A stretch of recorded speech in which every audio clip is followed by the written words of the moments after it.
Drawing is the powerful tool we use to design fashion.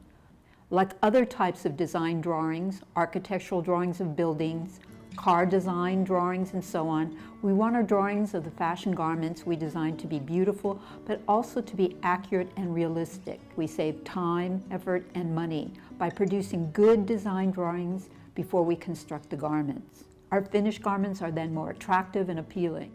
The big difference between fashion drawing and other types of design drawing, like architectural or automobile drawing, is that whereas buildings and cars are solid objects with their own shapes and forms, fashion garments are not. In the closet, garments hang limp and are basically flat and two-dimensional. Garments only take their true shapes and forms when they are worn on the body.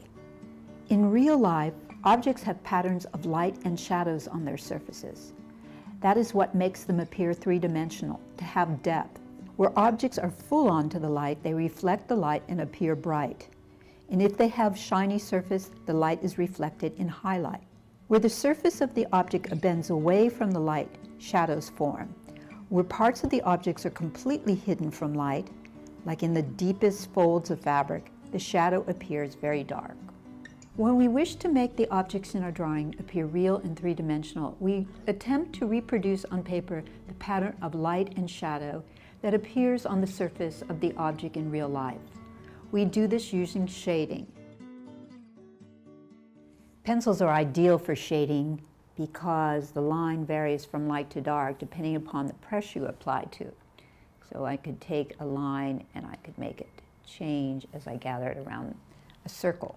Using a 2B pencil will give you a soft dark line, and using a 3B pencil will give you an even darker value, so that we are able to express a range of grays as well. Turning back to the fashion drawing, in order to show the design of a garment, it's necessary to show how it will appear in the body.